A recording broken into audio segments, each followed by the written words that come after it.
Hello everyone, my name is Dylan Hillis. I'm a multiple-time SEC and NCAA champion and a current NCAA record holder in the 4x100 medley relay. I'm currently preparing for the upcoming Olympic trials next June and hopes to get a spot in the United States Olympic team. However, that's not the only thing I'm preparing for in life right now. I'm also preparing myself for life after my sport. After graduating this past May, I came to the profound realization that being prepared for life after athletics is a necessity. Dr. Jones gave me the wonderful opportunity to talk today about this subject. So, in order to talk about this subject profusely, I'll be sharing with you 2 ideas that I know will give you the tools in order to prepare yourself fully for life after sport.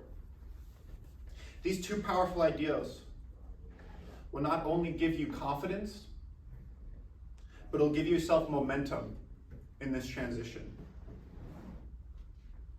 And hopefully, in sharing these 2 ideas, I will show you that preparation for life after college and preparation for life after sport can be weaved together through one's own life experiences. These 2 ideas are create your own story and everything connects. Now I'll be sharing these 2 ideas through 2 momentous occasions in my life, 2 important stories that made me the person I am today. Let me share with you my first story. It's about my heart condition. I was diagnosed with supraventricular tachycardia, pretty long name, otherwise known as SVT, on my 13th birthday. Coming home from school after that day, I was sitting on the couch, boom, my heart rate popped up to 220 beats per minute. At first, I didn't know what to do. I thought it was a panic attack. So me and my parents walked the streets of New York to try to calm myself down. 1 hour turned into 2, 2 turned into 3, and nearly 7 hours later, the doctors were able to give me the precise medication that broke my rapid heartbeat. That day changed the trajectory of my life forever. The next morning, the doctors informed me on 2 things. The first being that my heart rate sustained for that high, for that long, was equivalent to running a marathon in bed. The second was now informing me on what my now heart condition is going to entail. It meant that I was going to either go into a rapid heartbeat, which I just explained, or I was going to have heart palpitations, which is extra and skipped beats. And that year proved to do just that. I had hundreds of heart palpitations, more than I could count, and I was in and out of the hospital dozens of times. It got so bad that in the summer of 2014, I had my first heart surgery. I recall myself hysterically crying for hours prior to the surgery, not knowing what it was going to entail and whether I was going to have the strength to overcome it. It was a rough morning. I remember like it was yesterday. And I didn't find solace in the moment until I was walking into the operation room, when 4 words popped into my head. Create your own story. All of a sudden, it gave me tranquility in a moment that seemed so chaotic. So I kept on repeating it. Create your own story. Create your own story. Create your own story. I just kept on playing it in loop, like a broken record. And it gave me strength against my darkest fears. And sure enough, it allowed me to survive my first heart surgery. But what did that phrase mean to me? It meant to be strong and resilient in the face of adversity. To not be bitter on the hand that life dealt me, but to be better in knowing that I was carving out my own unique life story. I also learned that I could reflect on my own life experiences to give me inspiration and power in times where I felt I had none. I had already survived dozens of hospital trips, as well as more heart palpitations than I could count. So 1 heart surgery was nothing. I already found the strength before, and I was going to find it again. Sadly, the first heart surgery was unsuccessful, and I was back in the hospital a day later. The second year of my heart condition proved to be just as tumultuous as the first. But this time, I had the undeniable motivation to keep on going, to continue my own story and to use it as strength, to strengthen my own identity. The second year of my heart condition, I started to go into atrial fibrillation. For those who not know, it's short for AFib, another long word. It's when your heart rate is in a different rhythm other than your normal sinus rhythm. And it can be extremely dangerous if unchecked. The first time I was in AFib, I was in it for nearly 2 days. So yet again, that year I was in and out of the hospital dozens of times. And it got so bad that in summer of 2015 again, I had my second heart surgery. Let me pause for a second and explain to you what my heart surgeries entailed. It was an ablation surgery, and the goal was to locate the affected area and zap any scar tissue away that was causing irregular electrical signals. The reason that the first heart surgery was unsuccessful was because they couldn't find the affected area. Let me also mention this.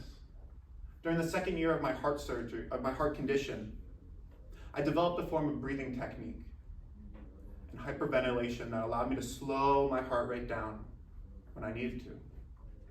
What I didn't realize was the adverse effect of this, if done improperly, was causing myself to have heart palpitations. So I informed the doctors on this, and we all agreed that for my second heart surgery, the best way to locate the affected area was to do this breathing technique. So I was awake during my second heart surgery.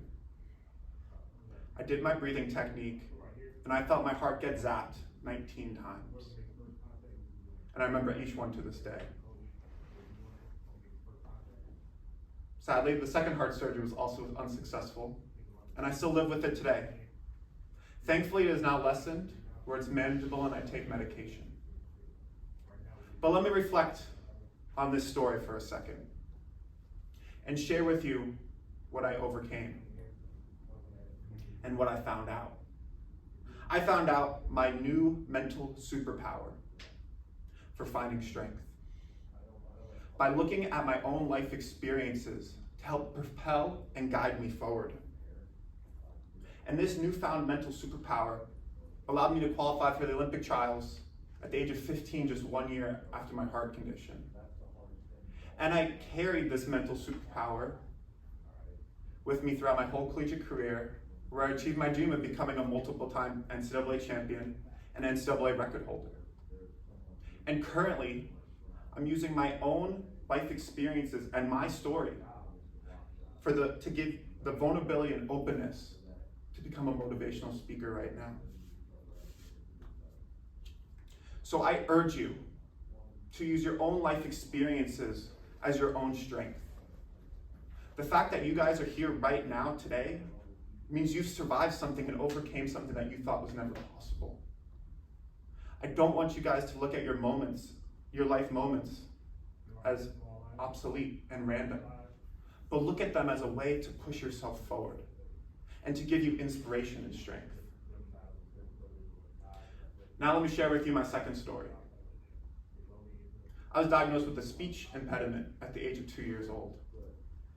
This carried on from 2 to 11 years old, where I could barely pronounce words, write, read, communicate, and talk.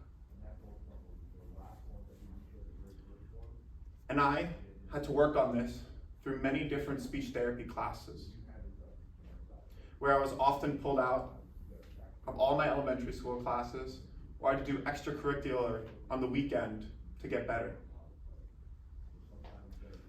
Let me also say this. I was often bullied in class and made fun of for my speech impediment, which made it nearly impossible to want to overcome it. But sure enough, I worked hard and diligently on it. But I also thought that it was stupid and mundane work and pointless. I found no reason in trying to overcome this. I thought it was just something that I just had to get rid of. It wasn't until the first year of my heart condition that I fully realized the power of speech. During that hardship, and during those moments where I didn't understand what was going on in my life, speech became my form of therapy.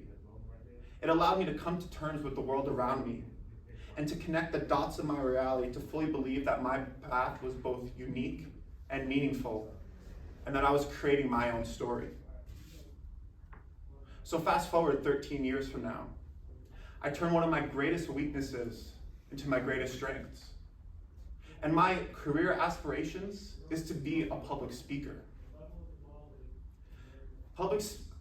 Speech therapy, meaningless at one point, became one of the most foundational events in my life that is now helping me catapult for my life after sport. So after reflecting over the past couple months, I understand how everything in life connects. Life experiences are not just a random jumble of moments, but a cohesive story like pages in a book. And you can look back on those pages to give you inspiration, power, and strength.